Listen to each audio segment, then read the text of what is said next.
Fala pessoal, tá começando mais um novo episódio do Tudo Talk. Eu sou Álvaro Júnior. E eu sou o Lucas Anzolin. Lu, antes da gente começar de praxe, vamos lá, nossas redes sociais, que é muito importante. Muito importante, redes sociais, YouTube, Spotify, Facebook, Instagram, TikTok, Tudo Talk. Contribua com a gente se inscrevendo nos nossos canais, principalmente no YouTube, né? Precisamos bater as nossas metas do YouTube. Deixe seu like, deixe seu comentário, dê sugestões de pautas de convidados, interaja aqui com a gente. Manda lá um direct, não tem problema nenhum. Quem você quer ver aqui, que assunto que você quer saber mais, né? Só mandar pra gente que a gente vai dar uma atenção. Com certeza, e fazer o agradecimento à Rádio Cidade, que também transmite o nosso podcast na sua programação 730M pelas redes sociais. E aí, Lu, quem que é o convidado hoje? Um convidado hoje? super especial, já fiquei sabendo aqui nos bastidores, Adilton Garcia, advogado, ex-diretor do Procon de Jundiaí e talvez uma das missões mais difíceis, ex-professor do nosso companheiro Júnior. Por quê? Mas não entendi. Ele vai contar as histórias aqui, pessoal. Acompanhe até o final do programa que ele vai revelar os segredos do Júnior na faculdade. Sempre foi um ótimo aluno. Adilton, muito bem-vindo. Seja bem-vindo, Adilton. Cara, te receber aqui. Você, quando era meu professor lá alguns anos atrás, eu nunca imaginei, né, que a gente fosse estar aqui nessa situação hoje. Mas muito bem-vindo e obrigado por participar. Muito obrigado a você, Júnior, ao Lucas, a todos pelo convite e estar aqui no podcast. Para mim é uma honra, vou estar à disposição para a gente debater vários assuntos importantíssimos, né? E mais importante ainda é falar um pouco sobre a história do Júnior na faculdade. Vamos entregar que vai ser o de hoje, hein? Nós vamos entregar tudo. Não, isso aí era, corte, por favor. Vamos começar então. Como que foi a sua trajetória para se transformar num advogado, até chegar no Procon aqui de Jundiaí? Que caminho você trilhou, suas inspirações? Muito legal, um assunto bacana, a história de vida de cada um, né? Todos constroem uma história, seja boa, seja ruim. Então isso é muito importante. A área do direito sempre me chamou a atenção. Obviamente,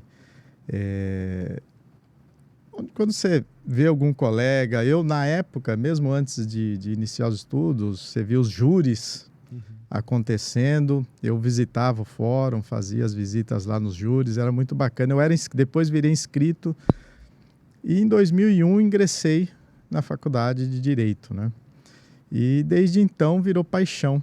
É aquela coisa que você pega no sangue e depois você não deixa mais e vira a paixão da sua vida. E a área do direito hoje, sendo um operador do direito, é muito bacana. Né? Sua família vem disso ou não? Não, eu fui o primeiro advogado da família. Porque a questão de advogado, né, fala bastante dessa parte que vem de família, né? Vem o avô, o pai, né? Filho. Sempre ajuda, mas no meu caso foi mais difícil. Fui o pioneiro. E o duro, hein? Advogar para a família é a pior coisa que tem.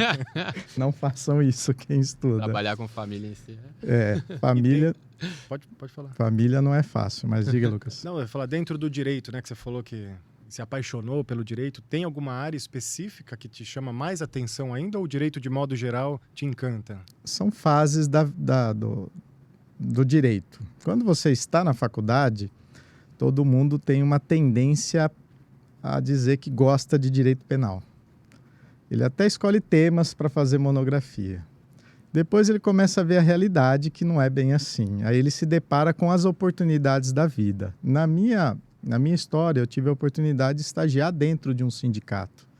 Então ali eu só não limpava o banheiro, o resto o estagiário faz de tudo. Infelizmente nós não temos essa experiência hoje, é um dos retrocessos da legislação sobre estágio. Hoje você tem lá as limitações de 6 horas por dia, eu não tinha horário para sair, tinha horário para entrar. E muitas vezes entrava até de madrugada. Era o escragiário, né? Exato. Então mas foi um aprendizado fantástico, sim, que é o que nós não temos hoje.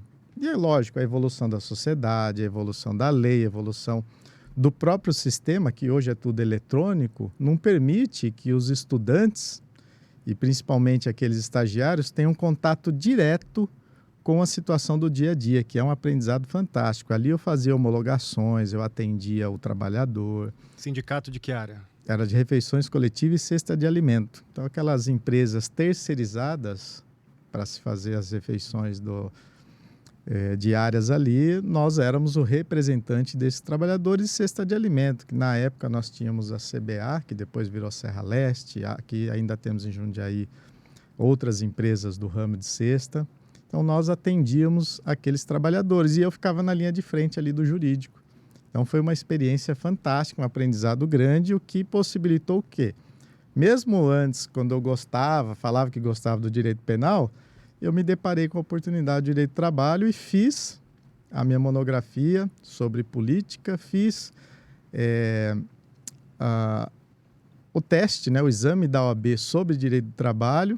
Então, eu já gostava de um pouco de política e vim fazendo a junção dessas duas coisas. E foi boa parte da minha vida, direito do trabalho e política.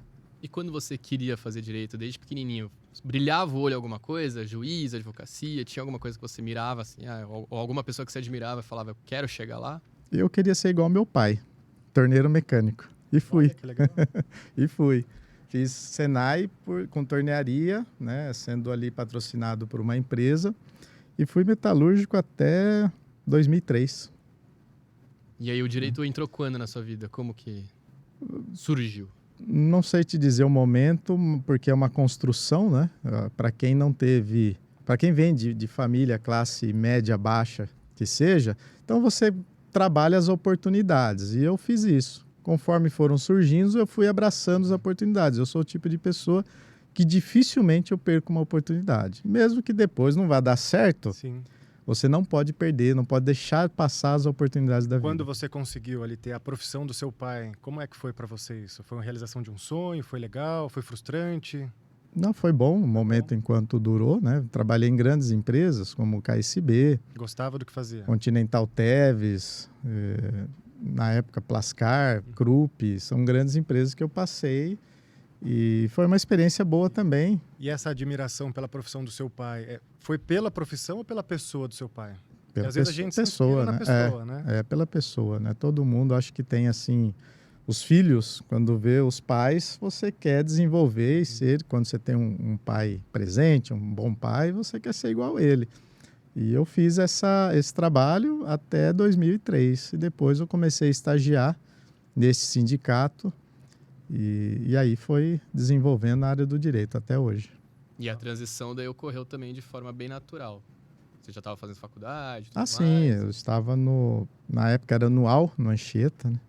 Não era semestral, enquanto você estudou a época lá, já era semestral. Então eu estava no terceiro ano e aí foi totalmente natural essa migração de alguém que tinha o trabalho mais braçal para depois um trabalho mais psicológico, né? Um trabalho mais mental. Sim. Que é tão exaustivo quanto, né? Pior. Eu, quando trabalhava lá de maneira manual, vamos imaginar aqui fazendo lá os freios, né? A carcaça, o suporte do freio, eu falava, eu não vejo a hora de sentar atrás de uma mesa, ser advogado, minhas petições e tudo mais. É mais difícil. É muito cansativo o trabalho mental mesmo. E essa parte ainda do direito, né, da exaustão, até a gente falou outro dia um pouquinho, né, da questão de empreendedorismo, a gente trouxe até no nosso episódio de apresentação um pouco das nossas histórias, que a gente olha para algumas profissões, que nem você falou, às vezes a gente olha uma coisa, depois na prática vai vendo outras, né?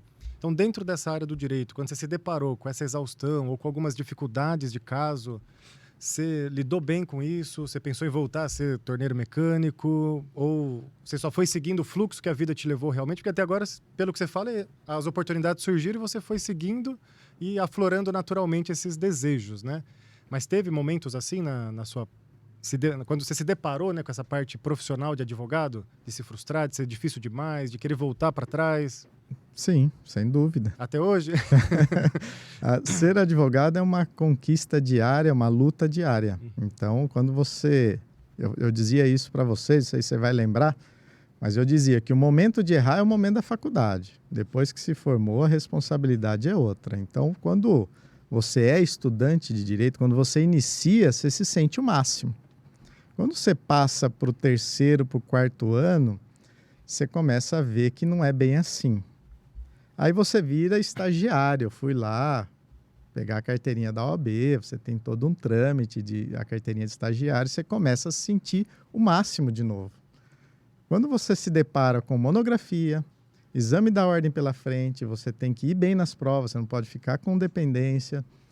No quinto ano, já começa a ver que a coisa é mais difícil. O cenário já mudou. E aí você passa por tudo isso, é aprovado, tem a colação de grau, e agora? Vou para o exame da ordem. É que o momento também você consegue prestar o exame da ordem antes mesmo de se formar, mas no meu tempo não era assim. Tinha que esperar a colação de grau e aí prestava o exame da ordem. Então, o estudante de direito, quando ele se forma, ele só é um bacharel.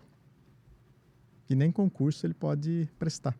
Para o pessoal que está ouvindo a gente, que são aspirantes a seguir essa carreira, e o que você pode falar do dia a dia, do cotidiano realmente do direito? O que o pessoal pode esperar, para não ser aquela ilusão, né? E do mercado também, né? Porque, nem de novo eu falo, às vezes tem muitas ilusões, né? É importante ter alguém que passou por essa experiência para compartilhar. Que às vezes a pessoa vai descobrir depois, né? Depois de fazer 3 anos, 4 anos, são 5 anos, acho, né? Para se formar em direito. São 5 anos, São 5 anos. Muito então, difícil, viu? A vida do dia a dia, não importa. Eu tenho 16 anos já, mais ou menos, de advocacia. E mesmo assim é uma luta diária para conquistar o cliente. A evolução da sociedade, ela está aí para todo mundo. Hoje você tem seu próprio escritório de advocacia. Sim. O que eu vejo hoje em dia? A internet, ela está aberta. Então, você tem consultas, inclusive de advogados, fazendo isso numa rede social. Que não é correto, né? Não, de maneira alguma. É prejudicial. prejudicial. Acho que pelo código, né, da OAB, não sei se Antiético tem algo... não é, Não? mas é prejudicial para a categoria, para os advogados, né? A advocacia em si. Porque você está dando consulta de forma gratuita. E o trabalho do advogado, o que ele é? Mental, né? Então, você dando consulta de forma gratuita, desvalorizando boa parte do tempo em que eu estive numa instituição na cidade, eu vi advogados fazendo audiência por preços irrisórios. Era vergonhoso, né? Aí começou a migrar para a rede social. Então, isso é uma luta constante. Então, para o estudante de direito, eu digo o seguinte: vai a fundo, estude, as dificuldades vão aparecer, mas o final de todas as dificuldades vai ser prazeroso. É um modo de vida financeiramente bom para aqueles que conseguem desenvolver, criar credibilidade no seu nome, conquistar o cliente. Essa luta diária também é muito prazeroso lá na frente. E quem não gosta de ler, seu conselho é nem vá para essa área então, né? Porque é o que dizem muito de direito, né? Você tem que gostar de ler, porque é leitura o tempo inteiro. E também escrita, né? Tem que ter uma noção de escrita. Aqueles processos, né? Pequenininhos assim. Rapaz, eu sempre fui... Eu vou me entregar aqui. Entrega. Eu sempre fui bom de matemática. E as coisas inverteram. Hoje eu sou ruim de matemática e bom de português, mas na escola eu era ruim de português. E o direito ensina, né? É automático. Na minha época, os livros eram constantes. Hoje é a internet. Então, o pai Google ajuda muito, mas tem que tomar um cuidado tremendo para não se deparar com informações que são passadas, que não estão atualizadas. Aí é o risco mesmo do advogado errar quando ele só depende ali da internet. O Júnior falou dessa questão da leitura, né, dos livros, enfim, dos processos. E para o advogado, né, por exemplo, ele tem ali 1000 coisas para fazer já na sua rotina diária. E ainda assim a legislação brasileira, do que eu ouço falar, não sei exatamente, você pode me ajudar nisso, é um tanto quanto complexa. Como ele acompanha tudo isso? Eu sei que a internet você falou, mas é uma equipe, você trabalha sozinho? Como que você consegue entender essa loucura da legislação brasileira? Que uma hora é uma coisa, amanhã já é outra. Tem as esferas municipal, estadual, federal ou, sei lá, outro tipo de legislação que eu não entendo muito bem. Como que o advogado lida com tudo isso? Jamais você vai entender de tudo, né? Você tem as matérias, seja direito penal, direito do trabalho, empresarial, família, civil. O advogado opta por algumas ali, seja 3 no máximo, vai. Se a pessoa falar que faz mais do que 3 matérias, você começa a desconfiar. Porque, de fato, a legislação ela muda de forma constante. Nós temos as câmaras municipais, assembleias legislativas e o Congresso Nacional, além do presidente da República, governador, prefeito e o judiciário legislando. Na lei, existem os poderes que são autônomos. No entanto, todos criam leis. Até o judiciário, né? Hoje em dia está criando lei adoidado. Então é difícil, não é fácil esse acompanhamento, mas a internet ajuda bastante. E mesmo que pegue uma área específica, vamos supor, um advogado específico em trabalho, que nem você falou, em questões de consumidor, enfim, ainda assim é muito complexo ou aí já fica num campo mais seguro, se for comparar com realidades de outros países? Como que é essa parte da legislação mesmo brasileira? Imaginando alguém específico agora, especialista na parte do consumidor, especialista na parte do trabalho. Não, é tranquilo nesse ponto. É tranquilo porque você trabalha a demanda de cada um. O problema, a situação do Júnior é uma, do Lucas é outra, e você estuda conforme o processo. Você pode, na área do consumidor, adquirir um produto que apresentou um defeito. Já o Lucas utilizou-se de um produto que acabou prejudicando a saúde. São direitos do consumidor, mas dois fatos. E aí você estuda conforme a necessidade. E como é que foi lecionar para você? Como que a vida te levou a se tornar um professor? Olha, rapaz, eu nunca tinha isso em mente.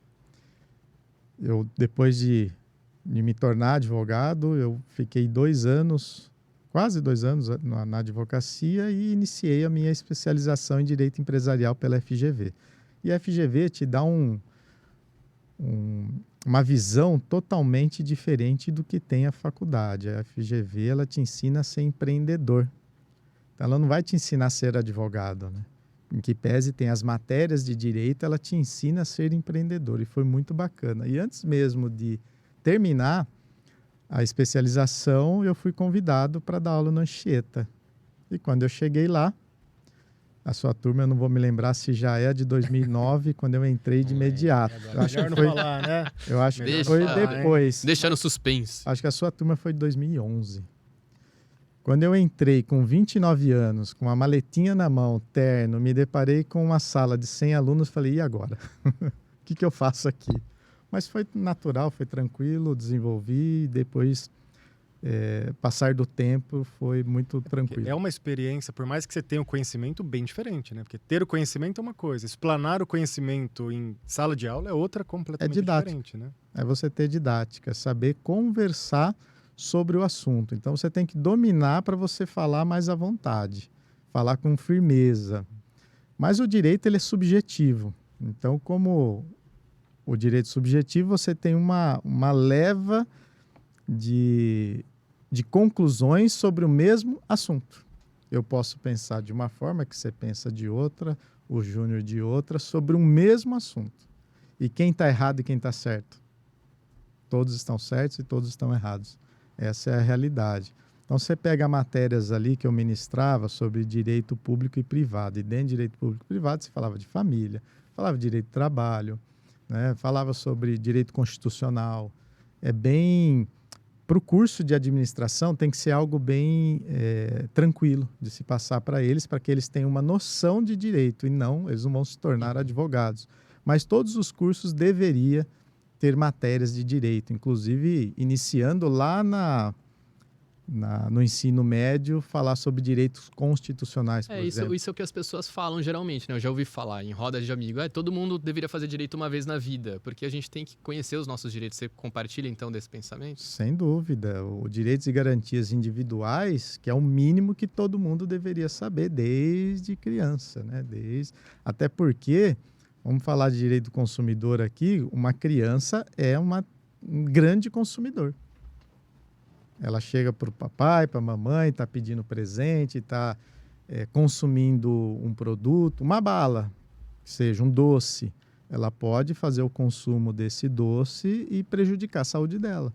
Ela é uma consumidora que fez a aquisição, pagou e teve um problema de saúde, que seria aí o vício, né, do produto. Então, todos nós somos consumidores. Eu sempre falei isso, desde criança até mesmo o empresário. Ele também é um consumidor de um celular, de um produto de supermercado, de um veículo. De um serviço. Todos nós somos. É interessante isso que ele falou da criança, né? Que a gente não para pensar, né? Em exemplos como esse do dia a dia. E veja como seria interessante realmente a gente ter começado a aprender isso desde pequenininho também. Mas acho que, né, às vezes as escolas não ensinam coisas úteis, né?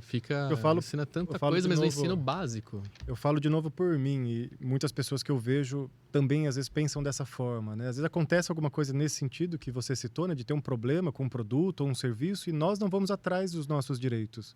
Às vezes até acho que está incomodando. Eu já vi pessoas falarem de seguro. O carro quebrou, precisa trocar pneu, já está tudo pronto lá. Não, eu vou dar trabalho para o seguro. Você não quer um direito muitas vezes, né? Assim, talvez não na legislação, mas na sua contrapartida de serviço. Mas em questão de serviço, tantas vezes eu compro alguma coisa, pô, isso aqui veio com defeito. Deixa, depois eu compro outra, né? Sendo que eu teria um direito sobre aquilo, né? A gente vai deixando passar. As empresas às vezes também não sabem que aquele produto está com problema e, enfim, ninguém vai atrás de nada. Empresa, né? É bom para a empresa, muitas vezes, falar, né? O Álvaro tocou num assunto importantíssimo, que é o que ninguém olha, a não ser os empresários. Afinal de contas, todos precisamos ter estratégias empresariais ou, olhando para o lado do consumidor, estratégias de como lidar com cada fato. Então, as empresas têm. Se a gente pegar a telefonia, a telefonia e sistema financeiro são as mais reclamadas. Se a gente pegar entre as 10, as duas ali, em primeiro e segundo, vai ser uma briga grande.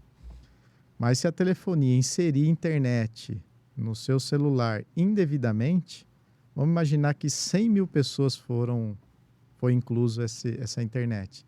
Você pode chutar que no máximo 30% vai num Procon, vai na Anatel, reclama, e o restante não vai, porque eu vou enfrentar fila no Procon. Não quer se dar nem o trabalho, né? Não. Deixa. É um número muito grande, ou seja, se 30% vai atrás, 70% vai. É lucro. É lucro. Então, é que nem cartão de crédito, né? Eu mando o cartão de crédito e aí a empresa faz isso. Ela conta com isso. Ela conta com que 30% em média vai reclamar. E muitos deles ela devolve o dinheiro em dobro. E o consumidor fica feliz. Mas os outros compensaram já tudo isso. Eu sempre, você não perguntou, mas vamos queimar aqui o assunto. Mas na minha época, enquanto diretor do Procon, eu falava muito isso. E uma das brigas que eu tinha era que o Procon, quando ele está lotado, é porque ele está indo bem. Quando está vazio, é porque alguma coisa está errado. Afinal de contas, todos temos direitos e deveres. E todos os dias a legislação está sendo infringida por uma empresa na esfera de consumo. Então, quando ele está lotado, significa que o consumidor está confiando no poder público, né, na esfera aí do Procon, para resolver suas demandas. Então, tinha lá, na minha época, filas de 2 horas para ser atendido. E não é porque estava errado, não. 2 horas para ser atendido, sim, mas saía de lá resolvido. E, de alguma maneira, é uma forma da população mostrar para as empresas também que não é legal fazer isso, né? Porque se todo mundo vai atrás dos seus direitos, as empresas começam a entender isso não dá lucro. Ou isso aqui está me dando prejuízo agora. Ou eu preciso fazer certo, né? Deixa eu mudar a minha forma de atuação. Senão vou me ferrar. E aí eu falo assim, é o nosso papel enquanto cidadão também fazer isso até para que o exemplo seja cumprido pelas empresas. Às vezes, senão a gente só reclama. É legal ver que nem você falou, a empresa lá de telefonia é a mais reclamada, mas daí também, o que eu faço para contribuir com isso, né? Se eu cumpro os meus direitos como cidadão, que é de reclamar pelo menos, talvez elas se preocupem em fazer alguma coisa diferente, né? Às vezes o consumidor nem sabe qual o caminho fazer, né? Então, tem um caminho certo, Adilton? Ou cada empresa varia? Não, qual que seria o procedimento correto? O consumidor sabe. Né? Hoje nós temos várias formas de você reclamar, e o consumidor sabe. E muitas vezes ele não quer ir. Isso... Tudo que nós estamos falando aqui tem um nome que eu gosto de utilizar, chama-se política pública. Política pública, você passa por um mandato e essa política pública permanece, independente de quem ganha a próxima eleição, de quem vai estar no seu lugar, né, daqui a alguns anos. A política pública permanece. Então, quando você trabalha com números, que seria o registro da reclamação do consumidor, você consegue implantar essas políticas públicas, que te dá o quê? Credibilidade. Então, quando você tem um Procon que tem uma pessoa só trabalhando, a gente chamava de equipe, né? A pessoa tem que atender, tem que fazer audiência, tem que dar encaminhamento, tem que fazer tudo. E tem cidades que é o equipe, porque o prefeito, a prefeita da cidade não dá uma atenção especial para esse tipo de atividade. E é um erro gigante. Então, em Jundiaí, nós tínhamos credibilidade? Tínhamos. Hoje, caiu? Caiu. Por falta de números. Quando o consumidor ia lá reclamar, eu tinha números para chegar numa telefonia e dizer, olha, tá errado. Vamos ver o que podemos fazer em conjunto para solucionar isso ou reduzir o número das demandas, zerar nunca, que é uma grande empresa, tem milhões de consumidores, nunca vai zerar, mas ela consegue melhorar e tratar com respeito os consumidores que chegarem até a entidade e que tenham uma demanda para reclamar. Sim. E acho que ele falou, né, da política pública, de novo eu coloco, né, nosso papel enquanto cidadão é fundamental na política pública. Não dá só para a gente exigir dos governadores, dos prefeitos, dos vereadores, se a gente não vai lá e faz o nosso dever. É bom que nós saibamos dos nossos direitos, né, mas a partir daí a gente precisa ir atrás. Que nem você falou, o cidadão sabe, todo mundo sabe do PROCON. Precisamos ir lá, né, fazer tudo isso, que aí tem números, política pública enquanto esfera dos políticos, vão falar, tem uma demanda aqui, as empresas. Então, a nossa responsabilidade, eu vejo que ela é muito importante. Mas Ela que movimenta tudo isso, né? Por exemplo, achou alguma coisa errada, lá aconteceu alguma coisa, tem que procurar diretamente o PROCON ou a pessoa procura primeiro a empresa que teve algum erro, lá o saque, né? Muitas vezes a empresa tem o saque para o consumidor entrar em contato diretamente. Como funciona? Ou pode procurar já diretamente a... Tem também a Anatel que regula, então... O órgão regulamentador, né? Como... São vários órgãos, né?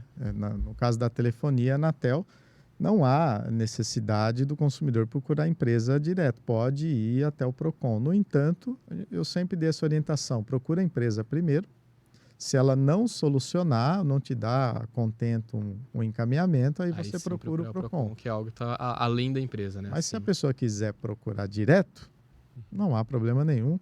Nós temos dentro do direito chamado direito de petição. Então, você tem o direito de ir até uma prefeitura, uma área administrativa, até o PROCON, a área de direito do consumidor, ou até o judiciário direto, você tem esse direito. O PROCON ele tem uma força mediadora, ele também tem uma força punitiva em algum caso que as empresas cometam algum erro realmente assim? Já tivemos mais forças punitivas, né? Na minha época, eu fiquei até de 2013 a 2020, eu fiquei no PROCON. Nós tínhamos uma força gigantesca. E como a gente estava falando de política pública, hoje tem um gargalo grande, por exemplo, quando nós chegávamos num ato fiscalizatório em que você encontrava um produto sem preço, era feito o auto de constatação ali na hora e a multa chegava em 5 dias. Aí você fala, pô, mas por causa de preço? Sim, por causa de preço. O consumidor precisa saber quanto vale cada produto sem precisar ficar perguntando para o vendedor, né? Por exemplo. Então, quando nós tínhamos essa, hoje não tem mais, tá? Que eu estou falando. Hoje você tem que chegar lá, o PROCON faz a constatação, depois volta para saber se foi resolvido ou não. E se não foi resolvido em segunda visita, aí sim faz a autuação. Isso tudo perde credibilidade. Quando a gente estava falando de números, eu criei diversas ações na cidade que aproximava o consumidor do órgão, mesmo que ir até o bairro fazer esse atendimento. Nós íamos. Eu criei na cidade aqui o PROCON nos bairros, que era uma unidade móvel, toda preparada, eu desenhei ela inteirinha junto com a empresa que ganhou a licitação e nós íamos toda semana em um bairro da cidade, ficávamos uma semana toda. Então eu andei essa cidade tranquilamente 80% dela, atendendo as pessoas. Então é um meio de aproximar. Criei a caminhada do PROCON, que é algo inédito no Brasil. Aí você fala, por que caminhada? Não tem nada a ver com o direito do consumidor, né? Mas era uma forma de eu aproximar as pessoas da instituição. Eu fazia uma caminhada lá chegava a ter 700, 800 pessoas, eu conseguia falar da existência do PROCON, para que ele serve. Todas as caminhadas tinham um intuito social. Então, de acordo com a campanha, seja quem tem frio tem pressa, quem tem fome não pode esperar, adote um animalzinho, aí você doava lá a ração, seja para gato, para cachorro, e eu entregava todos os mantimentos que fazíamos a campanha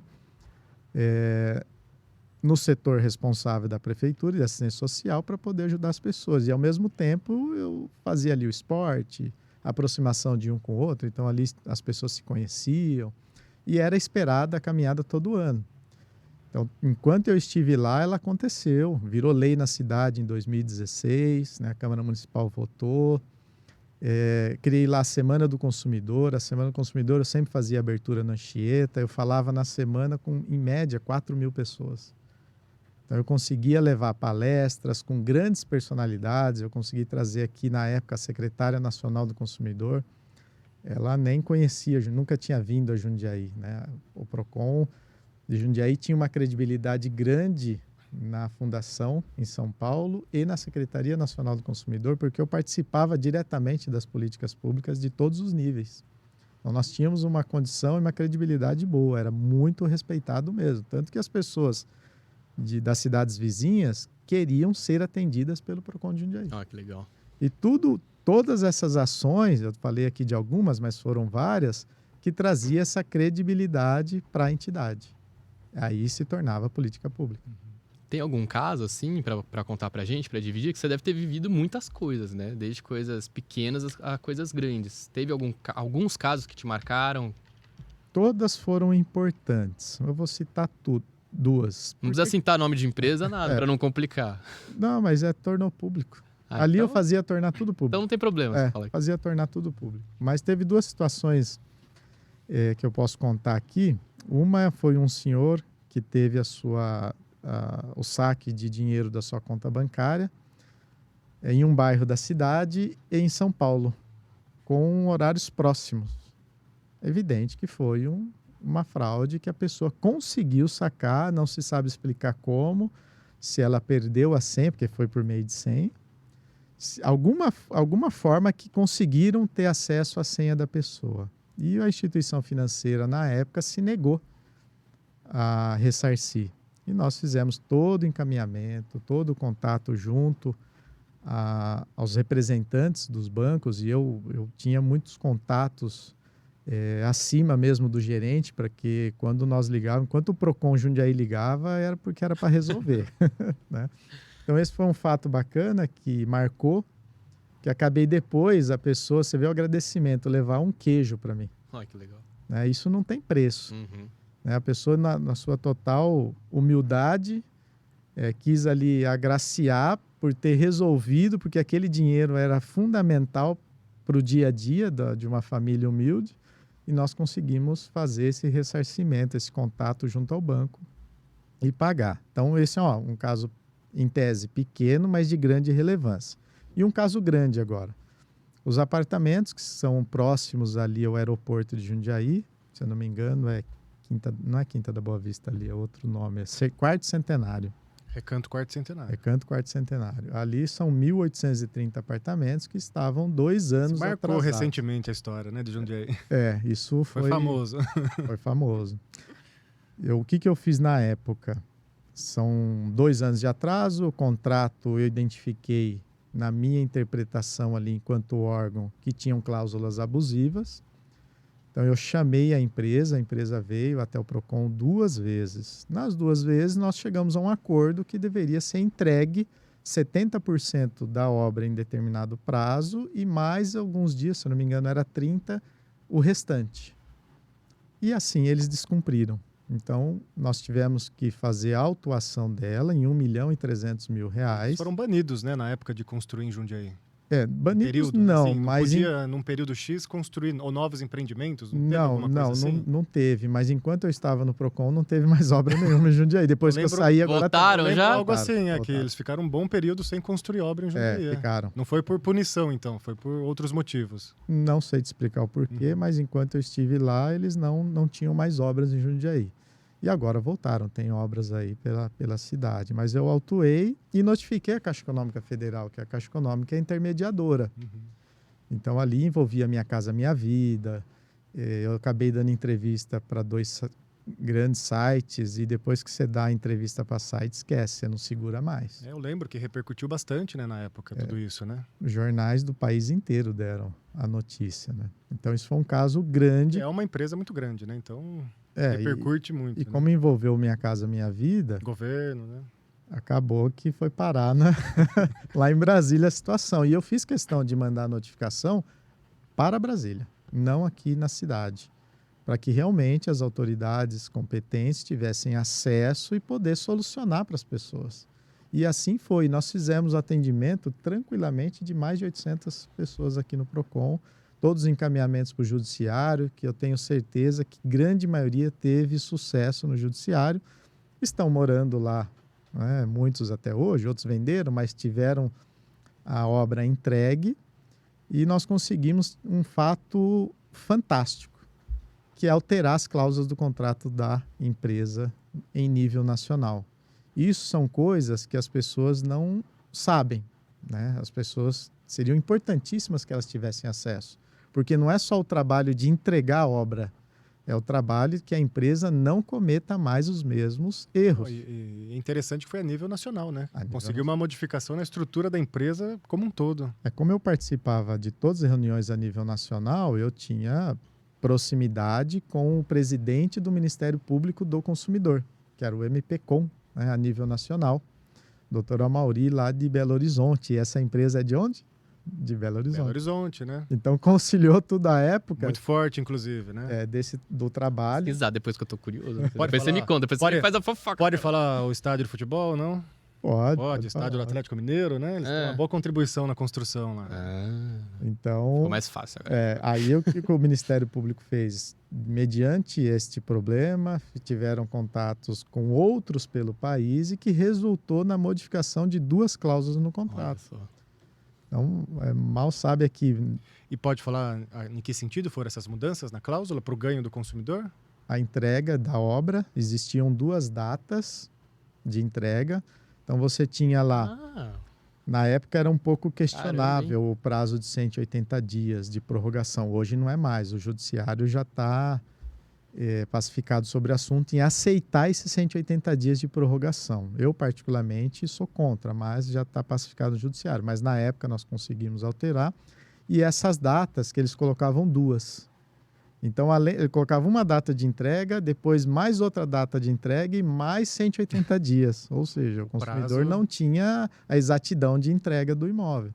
Então, para nós, isso era cláusula abusiva e foi alterado. tem o prédio lá na 9 de julho que até hoje não terminaram, né? Tem alguma coisa a ver, assim, com a construtora? Conhece quem construiu? Fala o prédio Do lado do comercial. Paineiras Prédio lá. comercial aquele que começou a ser comercial. construído. CBM, acho. Acredito que a Ali- construtora faliu, algo nesse sentido. Ali foi e tá lá até hoje, outras né? situações. Foi Ali falência, não ali foi... Foi trocando, se eu não me engano, ali os consumidores, os condôminos, né?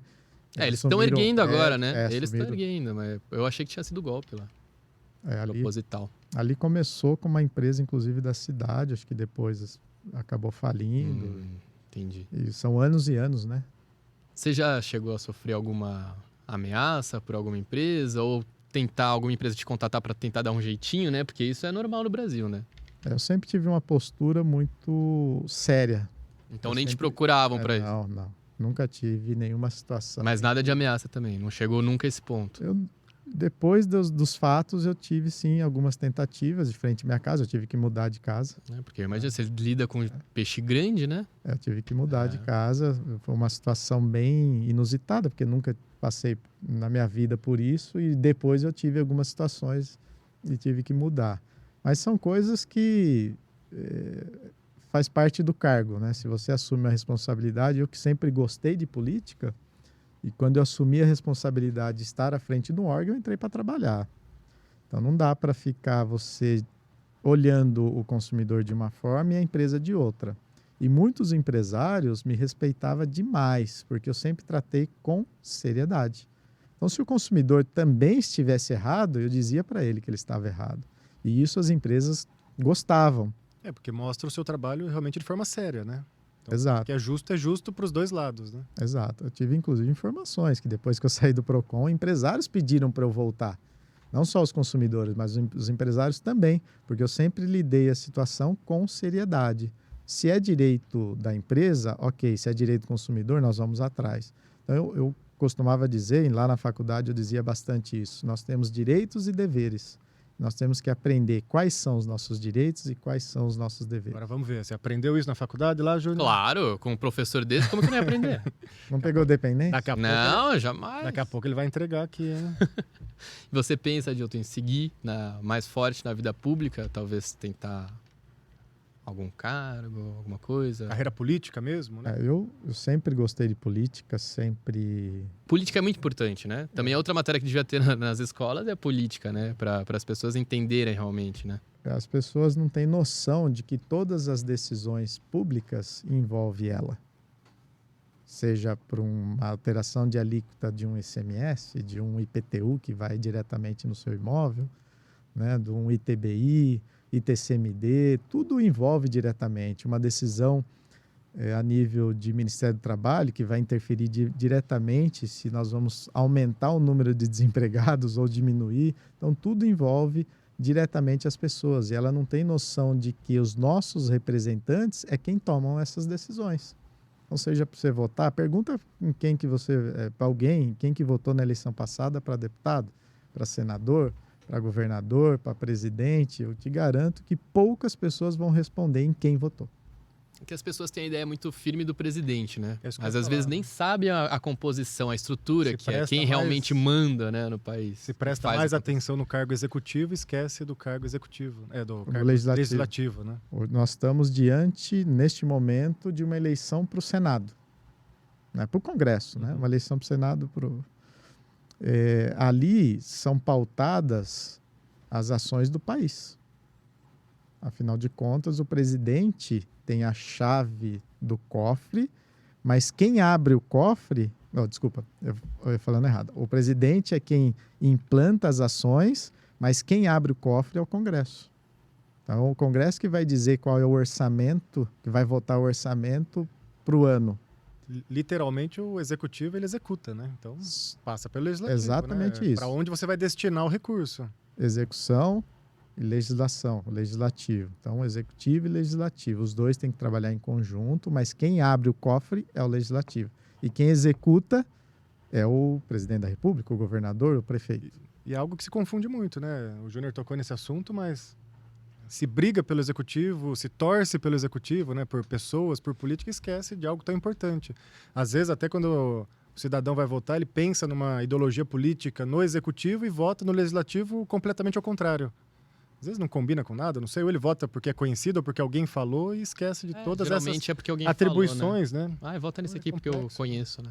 Sim. E não sabe as propostas, as ideias, né? Que é quem vai realmente direcionar o país. E não né? cobra, né? Eu Porque acho é que mais o pior, bonito, porque é mais bonita, porque... É conhecido ou faz graça, né? Exato. pior de tudo é porque não tem cobrança, né? Se o povo cobrasse realmente, né? Ah, eu votei nesse deputado, vou cobrar ele, vou ver como que ele tá votando, se ele tá votando de acordo com o que eu acreditei que ele fosse votar ou não, né? Mas não tem isso, né?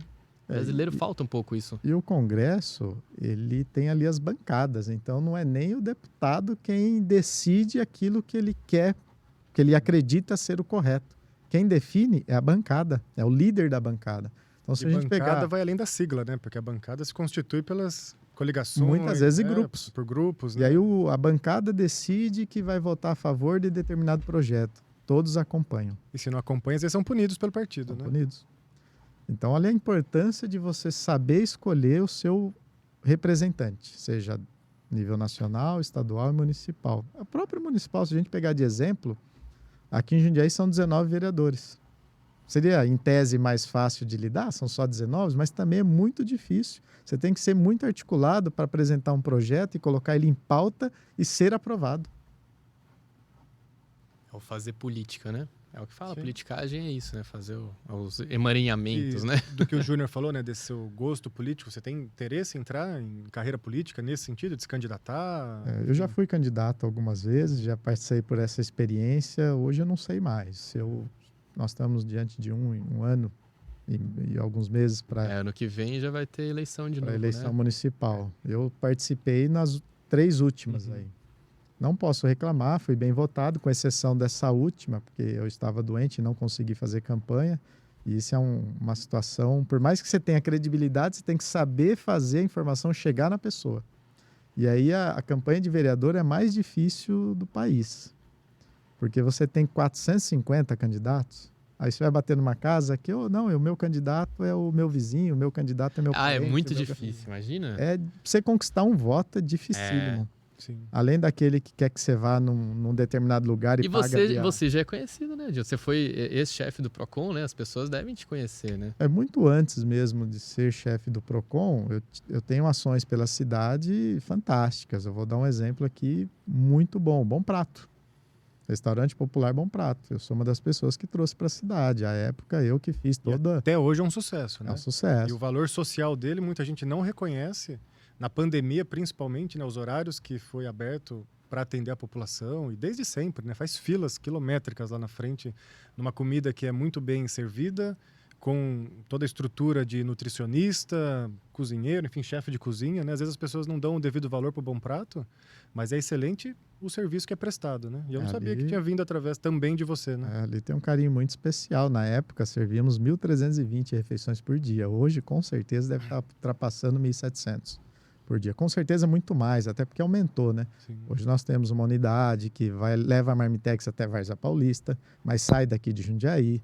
Então, com certeza, hoje o número é gigante. E já que você participou desse processo, a escolha na área central, teve algum estudo nisso? Foi proposital, devido à demanda da população? A escolha é feita em conjunto com o governo do estado. À época, essa pasta do Bom Prato era ligada à agricultura, que depois virou fazenda. Então, hoje eu nem sei que pasta está no governo do estado. Mas, na época, nós tínhamos contato com um diretor da pasta de agricultura. Ele veio até Jundiaí com uma equipe, faz um estudo para saber qual o melhor local. E nós achamos na Cavalcante um bom preço, porque é aluguel, e também um fácil acesso às pessoas. Acredito que eles devem estar alterando, ouvi um burburinho que deve alterar de lugar. Até porque pelo crescimento, né? Ali formam filas muito grandes, né? Então, caberia, inclusive, um outro Bom Prato em Jundiaí. Pela demanda, com certeza. Na época, uma das regras é ter, no mínimo, 300 mil habitantes. Mas Jundiaí, hoje, com certeza, passou de 500 mil. Né? E a verba pública relacionada ao Bom Prato? É do governo do estado? Sim, não é nada da prefeitura. Nem o aluguel do prédio? Nem aluguel do prédio. Na época, eu fiz um contato junto ao DAI para tentar isentar a água. IPTU é questão de lei mesmo, as entidades são imunes, né? Aqueles que solicitam. E você precisa do apoiamento, que é só a assinatura de um documento pelo prefeito. Então, na época, nós fizemos, o prefeito era o saudoso Ari Fossi, ele assinou o apoiamento, mas toda a verba é do governo do estado, que vem um valor e cobra-se da população R$1. É um trabalho muito bonito, né? E dá lucro, hein? Sim. Bem administrado, pode chegar a uma média de 10% de lucro. Caramba, hein? Vamos voltar a falar um pouquinho de consumo, né? De defesa do consumidor. Que dica que você pode dar para o pessoal que está ouvindo? Por exemplo, umas coisas bem básicas que o pessoal não sabe. E se souber, está protegido. Hoje é a compra pela internet. Mesmo antes da pandemia, as compras, as aquisições pela internet já eram crescentes. Com a pandemia, explodiu. Aumentou significativamente. Então, as compras pela internet hoje é uma preocupação. Você tem que tomar muito cuidado. Seja olhar ali o cadeadinho, né, do lado esquerdo, lá no endereço, se ele está fechadinho. Pesquisa no site do Procon São Paulo. Ali o Procon São Paulo dá uma lista de sites que já causaram problemas para o consumidor e muitos outros que aplicaram golpes. Então, tem uma lista gigantesca. Que legal. No próprio site, então, do Procon. Isso é interessante, eu não sabia disso. Então, disponibiliza uma lista. Se a pessoa achar estranho, pode acessar lá no Procon para ver se ele bate lá. Se bateu, esquece, né? Não compra. Não digita o seu cartão de crédito lá de jeito nenhum. De jeito nenhum, que é golpe na certeza. Tá Os sites que estão ali, você pode acreditar que é golpe. Deus me livre. E aí você tem a possibilidade do Google, né? O Google ajuda bastante também, se você tem reclamações. Tem o decreto do comércio eletrônico, que hoje é obrigado a ter razão social, endereço físico, endereço eletrônico, telefone, na primeira página do site. Se não tiver, também pode correr. Então, é obrigatório ter esses dados. Tem esses dados, pode até fazer um contato se quiser, para realmente constatar se a empresa é séria ou não. Falando em termo digital, hoje está muito em alta o Pix, né? Tem também alguma regra para o Pix? Por exemplo, se você fez o Pix na conta errada, a pessoa é obrigada a devolver o dinheiro. Como é que funciona isso também? Porque tem muita gente que sofre com Pix hoje, né? Janeiro de 2023, nós tivemos alteração recente no Pix. É um assunto do momento, inclusive. Foi logo na virada do ano, né? Virada do ano, abriu-se o limite de você fazer o saque troco ou mesmo a transferência Pix. Hoje, esse limite foi aberto e cabe ao consumidor procurar o seu banco e dizer, olha, eu quero limite X em tais horários. E o banco é obrigado a fazer isso imediatamente. Agora, se ele quer aumentar o limite, aí o banco tem um prazo de 48 horas para fazer essa alteração. Isso é também para proteger de sequestro relâmpago? Então, são duas situações. Uma é do direito do consumidor, que eu acho ótimo mesmo. Hoje, o Pix é o maior serviço realizado no país em nível de instituição financeira. São trilhões de reais de transferências realizadas, né? Desde quando foi criado, que se eu não me engano foi 2016. Acho que foi isso. Me ajuda a aí. data, não lembro, mas eu vejo aqui, né? Que a 2016, implementação veio um pouquinho depois, né? Acho que Vamos ver. 2016 ou 2018. Então, são duas situações. Uma é o direito do consumidor, outra é o direito penal. Seria mesmo na esfera criminal, que acaba se abrindo, né? Para quem quer cometer o crime, para quem sofre um sequestro relâmpago e você tem que fazer, né, as transferências. Então, abre-se um direito e, ao mesmo tempo, um risco. Mas são duas esferas. Falar em nível de consumidor, eu consigo falar. Um serviço bom, serviço que funciona, que aumentando o limite fica mais fácil para você aumentar a transferência. Mas na esfera criminal, aí tem que ser mesmo com os especialistas da área. Mas mesmo não sendo especialista, a gente sabe que aumenta significativamente os crimes nessa área. Só do Pix aqui que ele falou, o projeto começou a ser implementado em 2018, governo do até então Michel Temer, né? E foi implementado de vez em 2020, aí já no governo sob gestão do Bolsonaro. Então teve esse período aí. É um avanço significativo, mas falou do governo Temer, eu lembrei agora de um fato. Em falando de dicas e precificação. O governo Temer foi um retrocesso gigante na área de precificação. Na área de você ganhar um desconto. Uma discussão que eu fazia, eu cheguei a discutir com deputados à época que defendia que a diferenciação de preço era viável e eu defendia que não. Então hoje, se você olhar duas precificações para o mesmo produto, está correto. E antigamente não era. Antigamente Isso eu percebi a mudança mesmo. Você pode pôr um preço em dinheiro, um preço em cartão, um preço de várias coisas, né? Antes era proibido. Era proibido. Mas se a gente pegar o cartão de crédito e débito, é a garantia mais segura que você tem no país. Afinal de contas, quem paga o empresário é a instituição financeira, é o banco, não é o consumidor. E o consumidor é quem paga o banco. Então, o empresário que contrata esse serviço, que se utiliza lá do cartão de crédito e débito, ele vai pagar uma taxa por isso? Vai. Ele embute o valor no produto? Embute. Com certeza. E hoje ele tem essa situação, que ele embute o valor no produto e faz a diferenciação de preço. E quem sofre? Somos nós mesmos, consumidores. Sempre, né? A gente paga pela taxa e mais a diferenciação de preço. A gente paga duas vezes hoje. Isso não vai na contramão, por exemplo, desse avanço do Pix, de querer cada vez mais levar a economia para o digital? Porque isso você força as pessoas a usarem, às vezes, dinheiro papel. Porque se ela acha que tem uma vantagem pagar em dinheiro que vai ser mais barato, pelo menos na lógica de olhar o preço, né? Não na parte prática da elaboração do preço do produto, né? Que nem você falou, a empresa cobra a taxa, mas já está embutido, enfim e tal.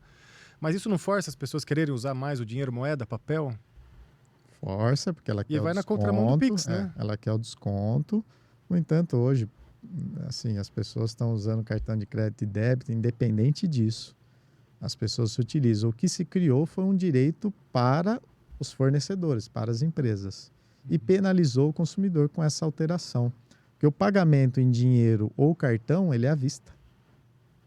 Você está pagando, a não ser que você chegue lá e parcele no cartão de crédito. Aí não é à vista. É o crédito à vista, né? Quando você passa ele à vista, é à vista. É à vista. Então, os dois meios de pagamento são à vista. E por que tem essa diferenciação? Porque existia uma parcela de empresários que queria essa diferenciação. E aí entra na mesma questão que a gente estava discutindo aqui do Congresso. Quem mudou a lei?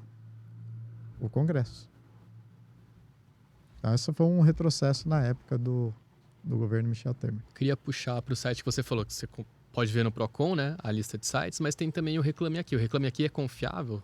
O Reclame Aqui é um serviço que funciona, já funcionou mais, né? E hoje ainda existe, as pessoas utilizam dele, mas hoje você tem outras possibilidades, né? Eu participei da criação, em 2015, do consumidor.gov.br, que é um site do governo federal em que você pode registrar reclamação por ele.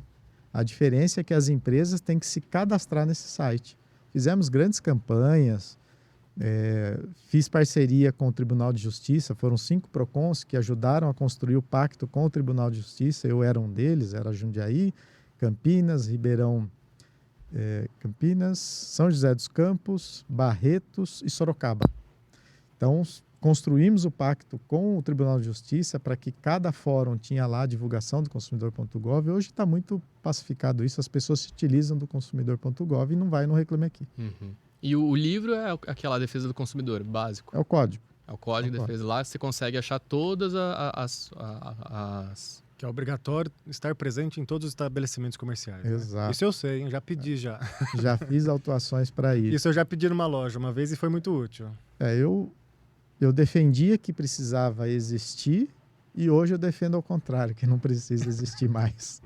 É essa evolução, né? Era importante para que as pessoas saibam quais são os seus direitos ali com o código. Mas hoje não é mais viável ter ele, não.